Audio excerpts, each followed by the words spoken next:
We're in 119 Psalms. This is the last part of 119. So I will read that. It says, "Let my cry come before you, O Lord.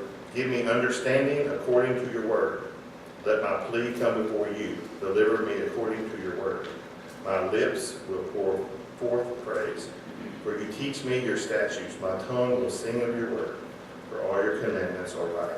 Let your hand be ready to help me, for I have chosen your precepts. I long for your salvation, O Lord, and your law is my delight. Let my soul live and praise you, and let your rules help me. I have gone astray like a lost sheep. Seek your servant, for I do not forget your commandments." Thank you.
Sweetest praise.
faith unsinkable, love unstoppable.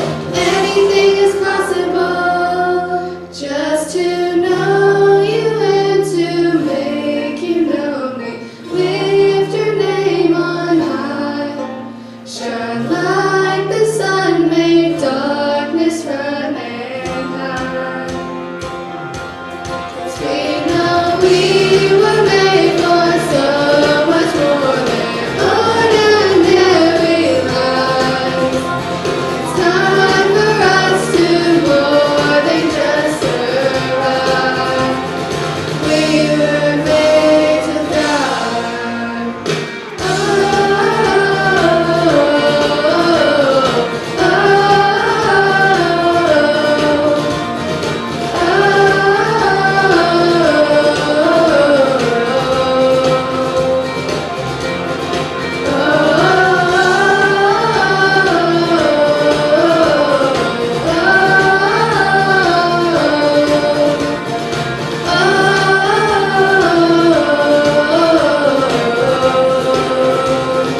we were made to thrive.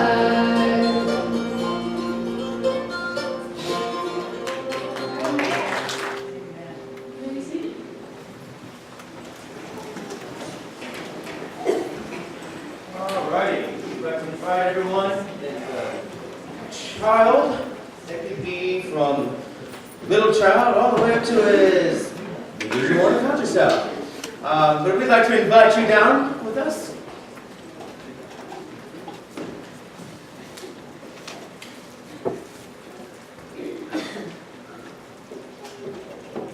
I thought that you wanted to drum, so.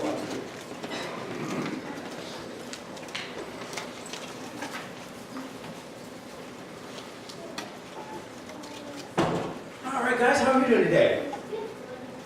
Good, good. I bet you're all interested in why I have a basketball today. Can I say the basketball? We're leaving basketball? I bet you all are familiar with this great orb here.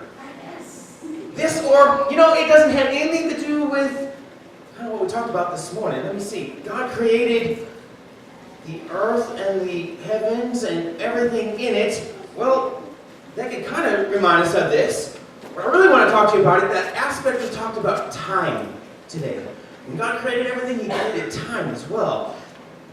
Anyone who's played basketball knows that that last just few seconds of the game is crucial. You're down by 1 point, the buzzer's about to go off, you just take a shot, and you're bound by that time, no matter what the game is. Bound by that time. So, we have a lot of things that can be worth, like our shot clock here. A shot clock, that's that time that's left in the game, and there's less than 2 minutes to go. And that buzzer's gonna go off. Do you know that when God set up time, that He had an orderly fashion? That He sets it up that there's day and there's night, so that we can calculate not even just days, but we can calculate years and on down the road. But you know, Solomon talks about time, that there's only so much of it. There's time for this, there's time to celebrate when we win the game, there's time to weep when we lose the game. There's time to sit and be quiet, there's time to be loud. All the things that we do, we've only got just a certain amount of time. There's another kind of way that we mark time. We mark them in minutes and seconds. Did anybody notice that I turned this over? Yeah. What happened to it? I'm going down. I'm really Time went out, and we never heard it. And sometimes it slipped right by, and we didn't even notice it. There was no loud crowd, there was no buzzer, just sand, slowly, quietly slipping by. Just like Solomon says, we've got just a little bit of time. God has given us certain things that we need to do. And we only have so long before the time runs out. It may be on our shot clock here, It may be in something that goes quietly by. Do you know that each one of us is given a certain amount of time on earth as well? We only have a certain amount of time where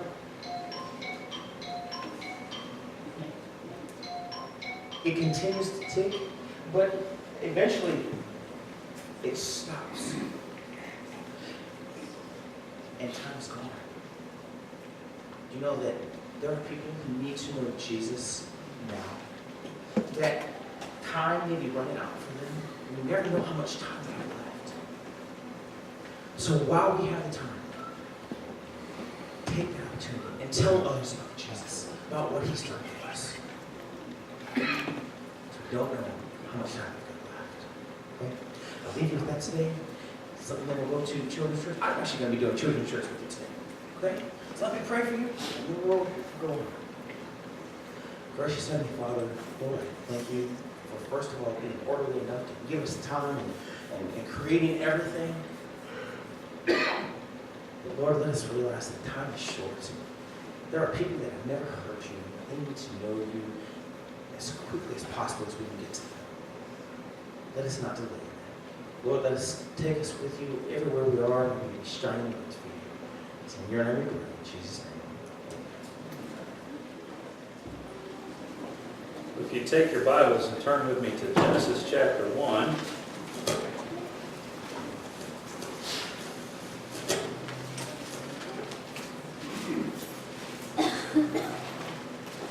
We'll be there, and then we'll also touch on a little bit of what we find in Colossians. But Genesis 1, we find where it is written, and we just simply open with this statement: in the beginning, God created the heavens and the earth. And then we go on to get more details about how God created the heavens and the earth.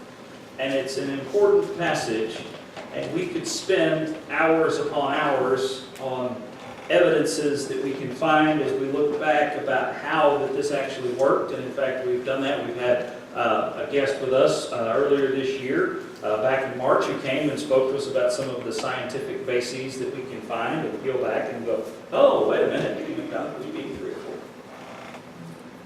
But instead, we're going to look at this from a slightly different perspective, and that is, we're going to take it on faith that God meant what He said when He said it. And instead of spending our time trying to pick apart whether or not God actually meant this, or whether Dave stands for this, or instead of that, let's just take it as the text gives it. In the same way that the text opens, we don't open with an explanation of where God came from or what God's doing before all of this starts. We simply start with in the beginning, and that is the beginning of the recording of history, the beginning of what matters to you. God creates the heavens and the earth. We start there. We don't start with explanations of how, and we don't even really start with explanations of why. We simply get, this is what happened. So what can we learn from what happens? What can we take from this as we look at it? What does it matter, in all honesty, if God created the heavens and the earth, other than the fact that if He hadn't, we wouldn't be here? I mean, that in on itself, means something. And the fact that our life has meaning actually draws from this. They say that one of the great questions that we struggle with, and if you look at the world around us, we're obviously still struggling with, is why are we here? Is there a purpose to life? No, life isn't all that significant. Whatever, what difference does it make? Does anything really matter? Does anybody really care? And if you come back to this, the idea that God created the heavens and the earth, then the answer is yes, it matters. The fact that you're able to even think about it means that it becomes something that matters. So what do we do with this? First of all, we see that we have a God who creates. In the beginning, God created the heavens and the earth. By created here, it's talking about there was nothing except for God, and He said, let's have stuff. This is not, for example, me coming back here and saying, it looks like the little file cart here is starting to fall apart. And it kind of is. So let's remake it into something else. This is not you going out to the out into the bus barn or into the storage junk rooms of the corners of the church where you can find and say, oh, I know what we can do. We can build a fort out of old unused literature, which you could. Although actually we've done pretty good about cleaning some of it out, but this is a long-running joke among preachers, is just what can you find in the back closet of the church? Because you can find some amazing things. I'm fairly convinced that the Ark of the Covenant is somewhere back there in a Baptist church someplace. Somebody picked it up, at a yard sale and thought the church could use it for either Christmas, Easter, cantata, or for VBS. And they used it once, and then they stuck it in the attic, and it's still there with a bunch of other stuff stacked around it, like the glass communion cups that we used to wash those. Used to have to be washed and reused, and now we've gone disposable. We haven't gone gluten-free yet, but we've gone disposable with that type of thing. That's not the type of creating that God does.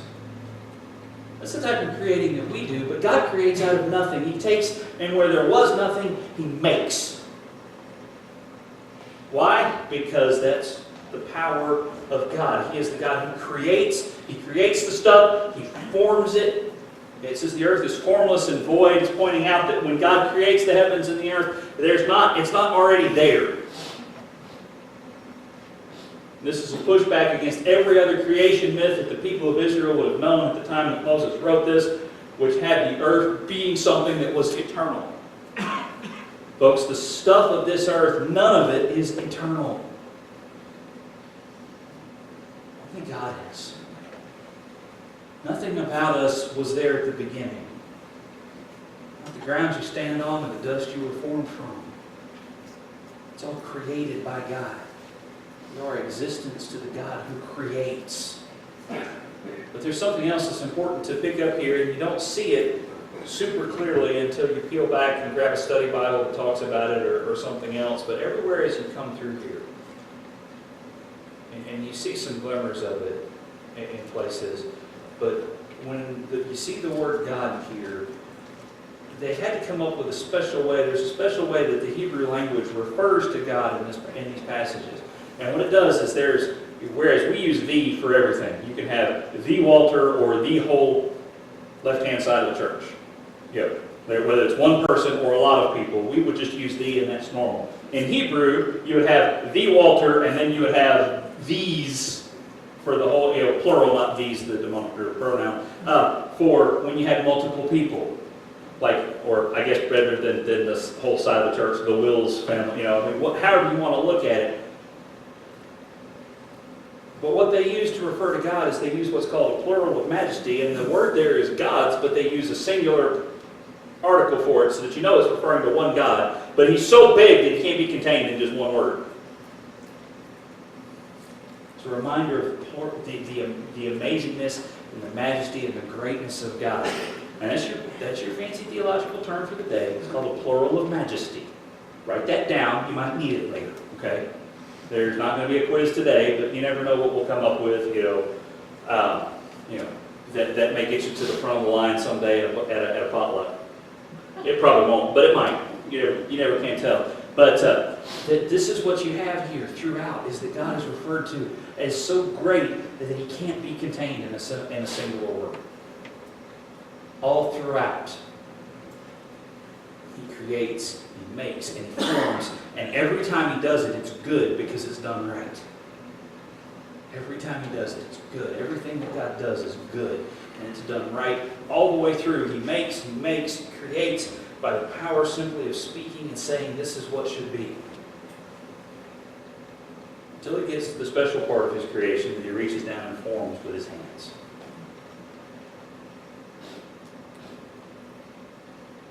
That in itself should drive you to know how critical you are that God cared enough that He formed humanity out of the dust of the earth, yes, which is pretty low and not much use for anything, but at the same time humanity was formed in Adam and Eve by the hands of God. God can make a giraffe simply by saying, giraffe. But to make a people, he took the time to form us by hand. God can make all the stars and planets, including Pluto. Those of you over the age of 30 know what I'm talking about. Kids, back in our day, Pluto was still a planet. We had 9 we had to memorize. He could create all of that simply at a word, and it's there. But to create people, he took the time and the effort. And yes, God's infinite and majestic, and so it's not like it made him tired or anything, but he created. He created us special, different, unique, above. And as he talks about that, he says, let us make man in our own image. And this is where we get all sorts of interesting discussions and debates. And I thought about bringing all the books over here to debate and discuss what it means that we're made in the image of God. And then I realized, I want to haul all of them back over there, back up the stairs. I mean, it's, I've worked a long time to get this doughy physique. I really didn't want to, I don't want to work it off too rapidly. But realize this. First of all, every person that you make is a descendant of who carries the image of God. Every last one of them, whether you like them or not, carries the image of God. That person that greatly annoys you carries the image of God. Why is murder wrong? Because that person carries the image of God and you don't have the right to kill them. That's why it's wrong. Plain and simple. We end up with people describe, well, murder's wrong, and you get into economic terms or this terms or that term. It has nothing to do with that. It has to do with the fact that every person you encounter is made in the image of God. And they're a carrier of the image of God. And as a result, they have a value that is defined by their Creator, not by you. And the fact that we as a society don't really pick up on that, and don't really give that a whole lot of heed, says really all we need to know about what our hope for a future as a culture is that if we don't start getting that right, we're in trouble. When we continue to define people's worth based on their economic value instead of on the fact that they're created in the image of God, there's always a higher bidder. So if all we're worth is what somebody will pay for us, or whether or not we're worth something is based on money, or what we can do for somebody else, we're not worthy based simply because we're created in the image of God, we're in trouble. Because there's always somebody that will find a reason that we're not worth enough. The important thing that I want you to catch is when God talks about that, talks about creating male and female. And in Genesis chapter 2, it develops how he went about it. Because in Genesis 1, 26 and 27, it talks about he created male and female, and the image of God created he them. He created them both. God blesses them, says to them, be fruitful, multiply, fill the earth. They subdue it. And properly understanding subdue it has everything to do with what you ought to think about environmental efforts. Okay? Subdue it doesn't mean to destroy it, but it also doesn't mean to worry to let it run you. So pick that up and run with it as you need to. It basically means, recycle your plastic straws. Don't ban them. Okay? Use your heads. That type of thing. You hit over to Genesis chapter 2, and after all of Genesis chapter 1, everything's been good. It's good. It's good. It's good. It's very good. But then in Genesis chapter 2, you hit the first thing that God says is not good. And that is that he looks down, the way that God has created, he created man first. He created a guy named Adam. Named him Dirt. That's his name. This proves, I think, that creation took place in the South. Because that's the kind of thing we would name a Southern kid who played in the dirt. You'd be like, might as well just call you Dirt. I mean, that's what there's a lot of similarity in sound between the Hebrew word for dirt or earth or ground and the name Adam.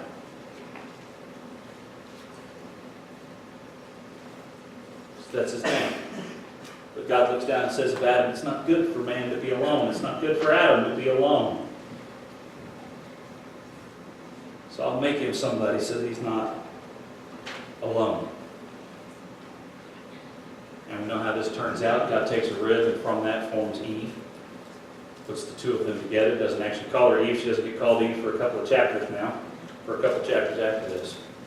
But what we get from it is that God, in creating people in His own image, recognized that we're made to recognize that we need relationships, that we need other people. Notice that God has spoken over the plural of majesty, and as folks who believe that God exists eternally as Father, Son, and Holy Spirit, we understand that there is fellowship and relationship within the Trinity that is perfect. And God doesn't need anything. God doesn't create man because He's lonely. But He does create people as a group in a multitude, because you got one and you got two and then you got lots.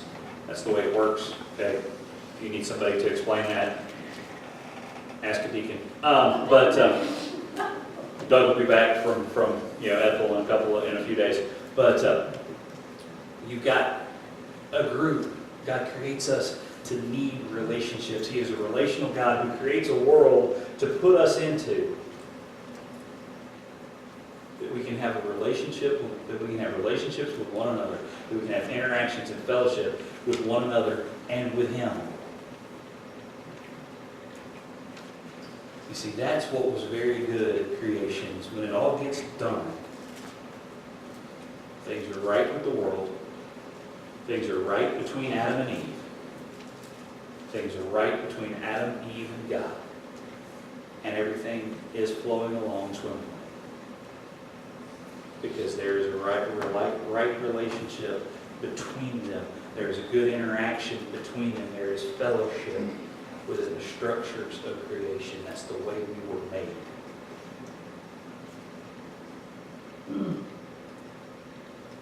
But then sin comes along and throws a monkey wrench into the whole operation.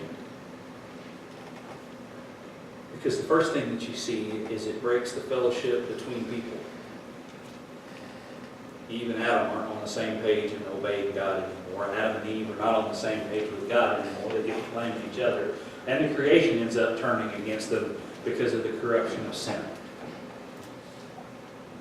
Because it begins the fracturing of that relationship and it begins the breaking of what that is. So what do we do about it? Well, the thing about it is that there's not a whole lot we can do. And this is where Colossians chapter 1 comes in. You can kick over there to chapter 1, 15 through 20, and I'll just read this to you in case you don't get over there. Colossians chapter 1, Paul writes this: He is the image of the invisible God, the firstborn over all creation. The key here he's talking about is Jesus, for everything was created by Him. You can look at John 1:1 and pick that up. In heaven and on earth, the visible, the invisible, whether thrones or dominions or rulers or authorities, all things have been created through Him and for Him. He is before all things, and by Him all things hold together. He is also the head of the body, the church. He is the beginning, the firstborn from the dead, so that He might come to have first place in everything. I like New American Standard on that in all things He may have the preeminence, but that's an old habit. For God was pleased to have all His fullness dwell in Him, and through Him to reconcile everything to Himself, whether things on earth or things in heaven, by making peace through His blood and on the cross. So what we find here is that everything was good, and then it got messed up in the garden. And so where do we have to turn? Well, we can't turn to one another.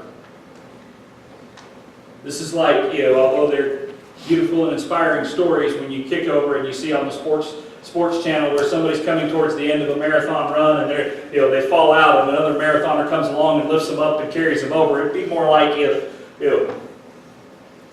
me and most of y'all were out running a marathon and one of us fell over. There's nobody left to pick us up. That's what the paramedics are there for. I mean, that's just, it's not going to happen. There's probably 4 of y'all that could run a marathon. And I mean, if you'd like to sign up, let me know. But I'm not going to do it. This is just not, we're at that level of exhaustion. We don't have it. We don't have the solution for anybody else. We're a bunch of lost people wandering around trying to figure out where to go. And we can look at each other and say, well, where do we go? I don't know. Never been here before. We instead have to look to somebody who has been and who knows and who understands. And this is where Jesus comes in. Paul describes Him as the firstborn over all creation because He was here before that. How do we know that? And go on to the next verse that says, by Him all things were made. You see it in John, you see it in Colossians, that by Christ all things are made. There is nothing here that's older than Jesus. There's nothing made that's old. Nothing about human existence happened, and then Jesus came along and went, wow, I wasn't expecting that. Instead, it's all that He made.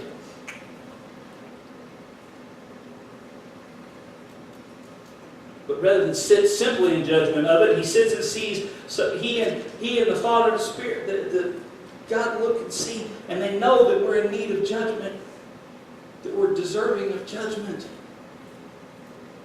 But before that comes the offer of grace and reconciliation that you get at the last part of that section in Colossians that says that He has made peace through His blood shed on the cross.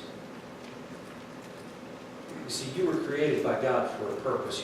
Mankind was created to have a relationship with one another, and a relationship with God, to have fellowship with one another, and fellowship with God, and we broke that. And we could spend so much time trying to parse what happens in day 5 and day 6, and why the Lord made mosquitoes in the first place, and why Noah doesn't swat them. Will come up when we talk about the flood in a few weeks, and all of those kinds of things. And yet down in, what happens is we get bogged down in the details and we miss the main point. You see, God didn't give us Genesis 1 and 2 so that we could parse out and lay out an exact order of this and how this happened and figure out which animal goes where and which kind goes with which kind. That's not the purpose that He gave it for. The purpose He gave it for was so that we would look at it and see through it, at the very beginning, our need for Christ. And so whether a flightless bird like a penguin counts as the birds that go in the air, or whether it counts as the animals that walk on the ground, isn't really all that big a deal. What is a big deal is that it was all very good. And now He's reconciled back to the Father.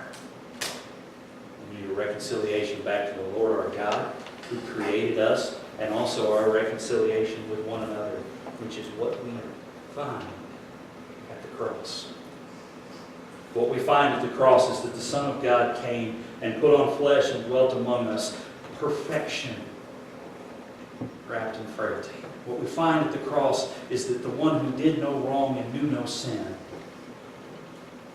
took not only your sin, but your neighbor's sin, and your neighbor's neighbor's sin, and my sin, and all the sin that's been done from the time of creation forward until the point of the end of time. It's an immeasurable amount.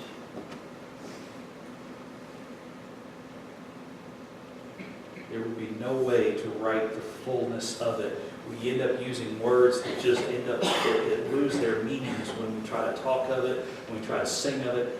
It all slides away because the grandeur of what Jesus did for us on the cross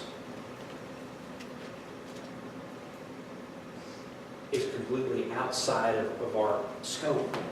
We can see it in our own lives and say, well, there but for the grace of God go I, there but for the grace of God I've come back from.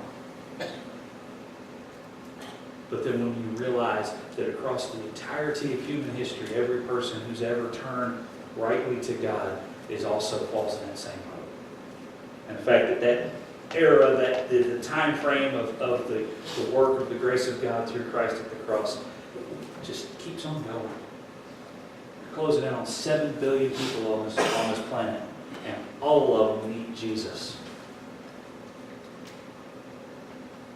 And if all of them have Jesus, then the next generation still you're going to have 7 billion or 8 billion or 9 billion or however many who all need Jesus, and there's enough in Christ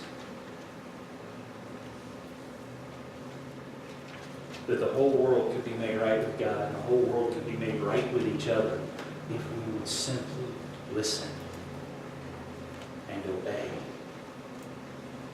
But what happens? Our pride gets in the way. We begin to think that we're all sorts of important and all sorts of amazing because we hold on to the fact that this is what we're able to do, but we miss what our origin is. You see, apart from the Spirit and the breath of God, what we are is dirt. What we are is just model and clay slapped together. apart from the grace of God and from the fact that He gives us our work. But we become prideful and think, well, look what I can do. I can do this and I can do that. I can preach a sermon. I can sing a song. I can run fast. I could run that marathon. Well, more power to you. I'll be sitting at the end, eating ice cream. Gal, someday it's my hope to be in the presence of the Lord and not here. I don't see any reason to run to get there. The Lord created ice cream to be tasty. That's what He did. I can do this. I look good. I sound good. I'm smart. I'm athletic. I'm wealthy. I'm this. I'm that. Do I really need Jesus? Yes, you do in everything that you do. Otherwise, what you're good at will consume you just as quickly as what you're bad at will. It'll consume you, and it'll consume the relationships that you're supposed to have with people around you. Because every relationship you have is supposed to be mediated by the cross. You want to deal with the problems that you have with your neighbor? Realize that Jesus died for them just like He died for you. Realize that they're carriers of the image of God just like you are. Which means if you've been prideful towards your neighbor, realize that you've got a reason to be humble. Apply the same thing towards your spouse, towards your parents, towards your children, towards your boss or your employees, towards your students, towards your teachers, in all those ways. Realize that Jesus came to reconcile us back to God, but that does not mean, and while we all have to make an individual choice to follow Christ, that doesn't leave us alone. God doesn't save us to drop us off to be individuals to follow Jesus where it's just us and Him and we don't need anybody else. But instead, we're supposed to have peace through His blood with all those that He's put us around. Why? Because He's the head of the body, the church. We ought to have peace within the church because Jesus made peace for all of us. We ought to have peace within our homes because Jesus brings peace if we're all going to follow Him. Will that make everything back to being very good? Probably not in our lifetime. But it certainly makes it better. Certainly gives us steps in the right direction. You got to flip all the way to the back of the book and you see a restoration where things are back to being very good. You're back to a garden. You're back to some of those same images and same pictures. And to people that have dwelt with deserts a lot, rivers and gardens, they're a pretty happy, idyllic kind of place. To those of us who spent half of yesterday doing yard work, gardens don't seem like a very idyllic place. Deserts or pavement really seem like a good idea. But you have to picture the people that Moses, that John wrote to for Genesis and Revelation, and what they would have thought of it.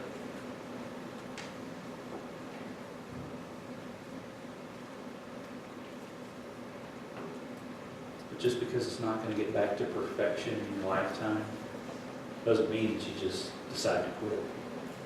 Doesn't mean that we should just simply let it go and say, well, it's never going to be perfect. There's always going to be people with problems. There's always going to be people causing problems. I'm just going to not bother. I'm just going to shut myself off and lock everybody away. And I'll make sure that I'm right with God and everybody else can just forget it. Well, that just doesn't work because you can't be right with God that way. It's like discovering somebody that has a miraculous and an amazing singing voice, but they say, oh no, I just can't.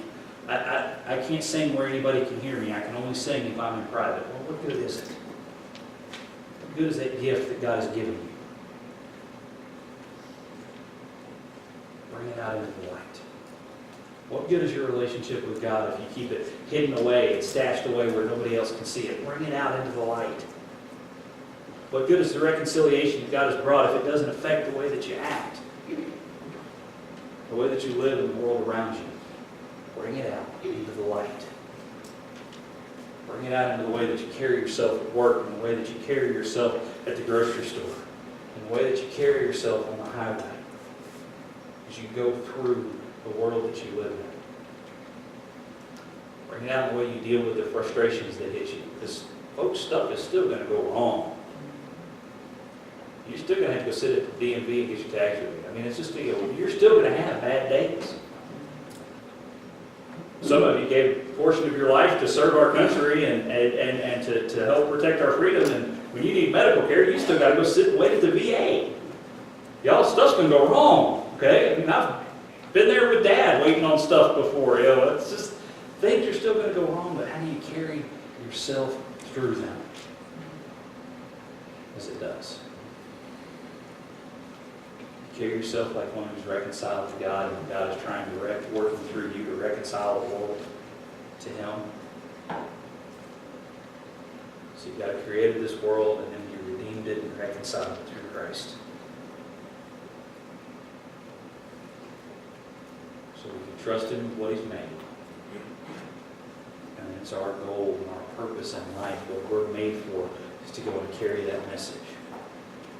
The little things that we do along the way ought to be designed and intended to bring people to Him. So let that be your goal this week. Let that be your labor as you come off of Labor Day. Let it be that you're going to labor to serve the one who reconciles us back to God. Let's pray together. Father, thank you for this day. Thank you for your word. Pray, Lord, that you'll help us to follow you well. Pray, Lord God, that you'll help us to serve Jesus. It's in His name we pray. Amen. We come to the time in our service that we call our time of invitation. Jade, Pearl coming too. Jade, Pearl, and Scott are going to come and lead us as we sing. And what we do with this is we invite you to respond. What we'll do is we'll stand together and sing. You may need to come and ask what it is to be reconciled to God in the first place. You may need to ask for prayer for something else. But whatever it is, we're going to stand together. I'll stand at the front. They'll sing. Y'all sing with them. The words will be up on the screen. We'll all sing together. I'll be standing here at the front. Just come on down and let me know how I can pray for you or what's on your heart. Let's stand.